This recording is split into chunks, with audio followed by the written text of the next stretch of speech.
Good morning, everybody. It is a beautiful May 28th. We were seeding. We just nicely got seeding here about a day or two ago, and I don't know if it's nicely seeding or not, but it's definitely muddy seeding. Borderline probably shouldn't be seeding, but the calendar says that we should be seeding. So, and as you can see, we are clearly not seeding. We're actually breaking grass because we got rained out last night. We got, I don't know, 10 mils of rain or something like that. So, thought we'd unhook the roller because this was Ashtyn Chapel. They were actually rolling behind me. I was seeding wheat. Yes, we roll our cereals. And so we unhooked it, drove 20 miles, picked up the disc, and now we are breaking grass. So you can't really get rained out for breaking grass unless you get like inches, which apparently we've had because we've had a massive amount of rain up here. Remember when I was started breaking grass? I don't know how many videos ago it was by now, but I think we got something like a crazy 7 inches of rain or something like that. So it's finally just drying out enough that we can get back out here, and we are now breaking this grass. So little refresher course in case some of you guys are just new and joining us.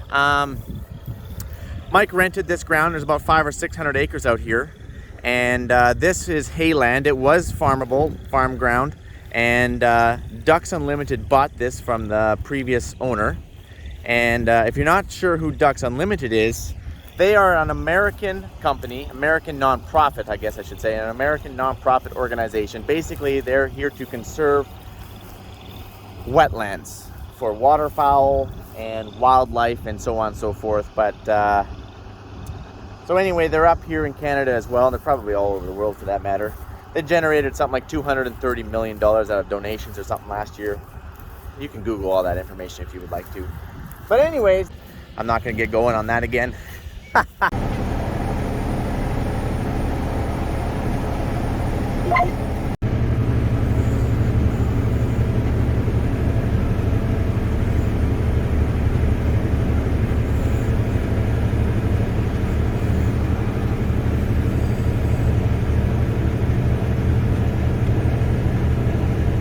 do like this disc. Big fan of it. Don't like the price tag with them if you wanted to buy one, but I do like them. Once we get to the headland here, we'll jump out and we'll take a look at what we're doing here.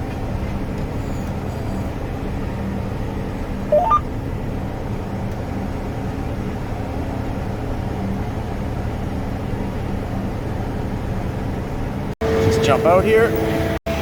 So, this is what we're doing here. We're literally turning it upside down. So these big roots that you're seeing here, this is that alfalfa. It roots really deep.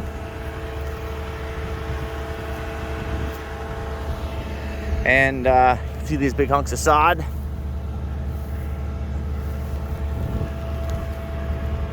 So our goal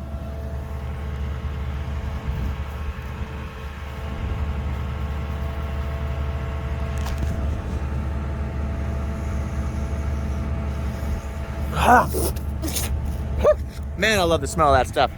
Woo! I got my shot. I'm ready to go. Mike, have you broke grass before? Yes, I've broke lots of grass. Native and hay. This would be classified as hay because it was seeded down to grass. Native breaks way harder. Native means it's virgin ground grass. It's never been broke before. It's very rich soil once you break it. And it's typically always loaded with rocks. Always loaded with rocks because it's never been broke. But this stuff, this was all farmed at one time. It was all farmed, this was all field, probably grew wheat, canola, and everything else on here. But it's been seeded to grass for a number of years by now. So it's very root bound, which means it's not producing even as grass. Not that ducks did anything with it anyway, but it's getting full of weeds, dandelions. It needs to get broke up. Well, it's going to get broke up, and it's going to get farmed because it's new owners now. It's very rough. It's very rough driving across this with the tractor after we've dissed it one time. I'm hoping to come in here with my Pro-Till and hammer this down a few times with the Pro-Till, and hopefully we'll make it seed worthy. So again, a little refresher in case you guys are just joining us. This is a 500 or 600 acre project that Mike took on. He rented this ground from the new owners. All I have to do this year is get it broke. And I could just spend the whole summer just breaking it, you know, taking my time, harrowing it, spraying it, disking it, pro-tailing it, the whole 9 yards. But you guys know Mike, he typically runs on full jam. So I was like, hey, well, why don't I try and seed a little bit this year? Because I've lost probably 25% of the ground due to water up here this year. Maybe I can make a little bit of that back. So to seed it, you really need to focus on what you're going to do. You're not going to just take on a 600-acre project. Maybe just try and get 100 acres seed worthy. Maybe take 200 acres, try to get seed worthy, because you're going to have to go over it quite a few times, right? You might have to pick some rocks and stuff out here, because you're probably still going to pull some up. But whatever you are going to seed, you need to make sure it is a really good seed bed, because whatever you do seed, then I'll pay rent on. I'm not going to pay any rent on any of this because I'm just breaking it. That's part of the agreement. But if I am going to seed it and take revenue off of it, then I have to pay rent on that. So you want to be sure that you're doing a good job, not a half-ass job, and throwing some seed in the ground for a half-ass crop that you're going to pay rent on. Make sense? Makes sense. Okay, you guys got that? And Mike, so do you think that you can get this seed worthy? Oh, absolutely, provided I have the right time to do it.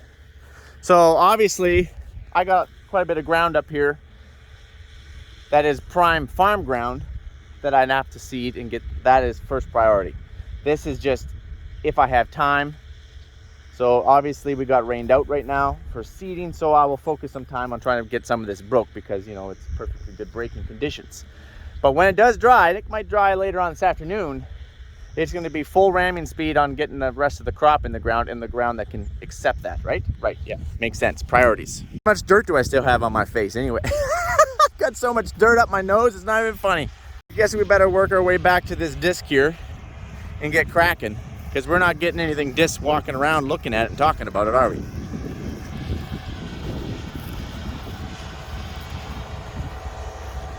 I did put the 724 on this disc just to give it a whirly bird, because I wanted to use the John Deere on the roller.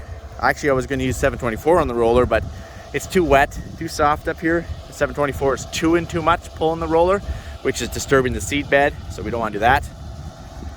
So we need to use that tractor for the roller. But I was like, oh, no big deal, put the 724 on this. Yeah, no, it's too wet out here. The sod is breaking too hard, and I can't pull this disc with the Fendt 724. So we're literally just jumping tractors back and forth. Mike, are you gonna seed with this tractor? I might. We'll see how it goes.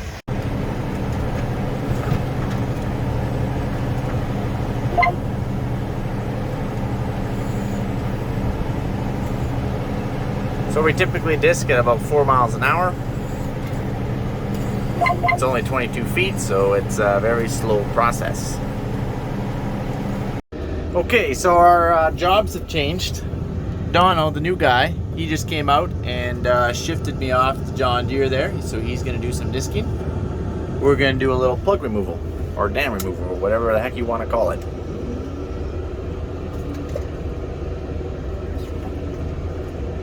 So here's one right here.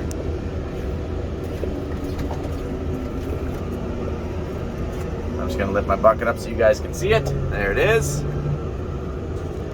So they dug a hole right there, took the dirt from it, bunked it right there. Let's go take a peek.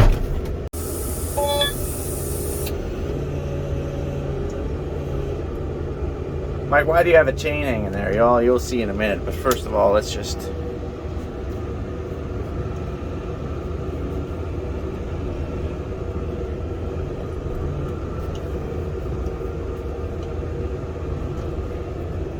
Maybe you guys can't really see here.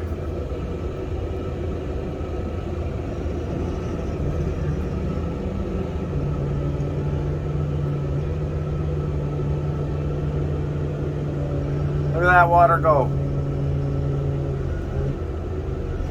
Let's just get out and take a peek here.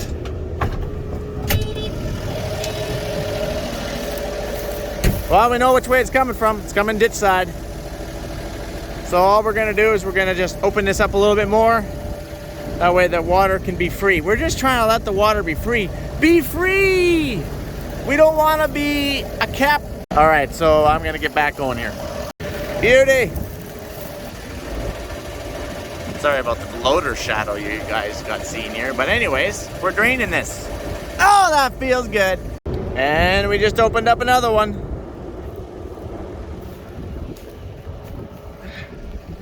Be free. Be free. Yes. It's okay. It's okay. It's okay. I know. You've been trapped for so many years. It's okay. I'm here. It's okay. Okay, I gotta get to work. So some of these little dams and dikes are, like they said, they try to block off everything, but there's no water here, so I'm just kind of very roughly push this into the hole that they dug. We're gonna kind of run a disc over it here. Just kind of want to see. Okay, there is a little bit of water in there, I guess.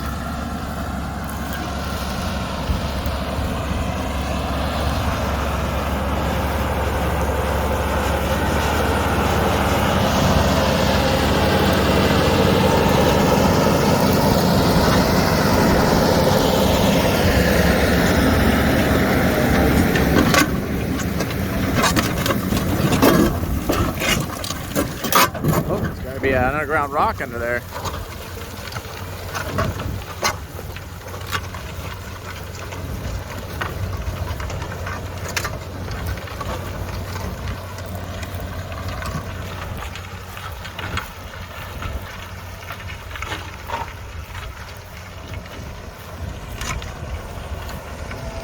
So you always gotta lift it out of the ground before you turn. They don't turn well in the ground. It's hard on them. So he's just skipping passes. That's what he's doing. It's hard to make a sharp turn and come back in. It's easier to take the next one over.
Look at that sod, eh? Just getting turned over.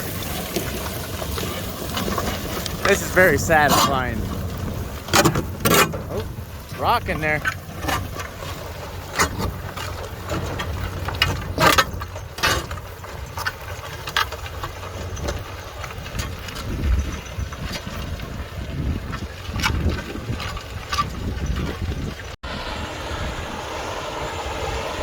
Might be a little bouncy there. Bad.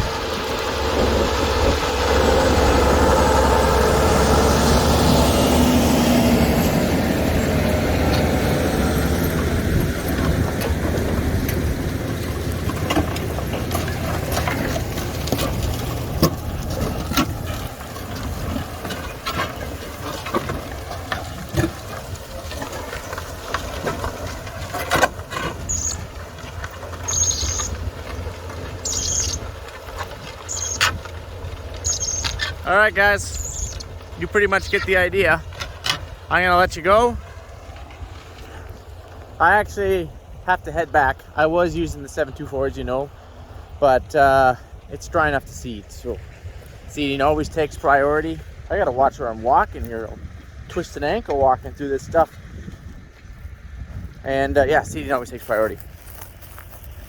So I'm gonna let Donald go. He's got a lot of acres ahead of him. Whatever he can get done, awesome. Once we get what we think is enough broke, we'll switch into the Pro-Till. We'll start working on it that way. So you guys have yourself a good one, and adios.